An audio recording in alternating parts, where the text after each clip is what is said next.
চট্টগ্রাম কক্সবাজার মহাসড়কে পৃথক দুর্ঘটনায় নিহত ৪।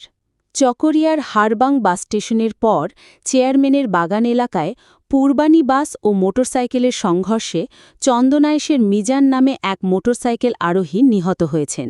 জানা গেছে, নিহত ব্যক্তি পপুলার ফার্মাসিউটিক্যালস কোম্পানির এমআর ছিলেন।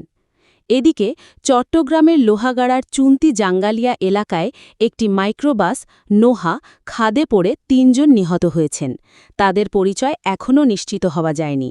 প্রাথমিকভাবে ধারণা করা হচ্ছে তারা ভান্তে সম্প্রদায়ের সদস্য। স্থানীয়দের দাবি, দীর্ঘদিন ধরে অবহেলিত চট্টগ্রাম কক্সবাজার মহাসড়ক দ্রুত ৬ লেনে উন্নীত করে দুর্ঘটনা কমানোর উদ্যোগ নেওয়া জরুরি।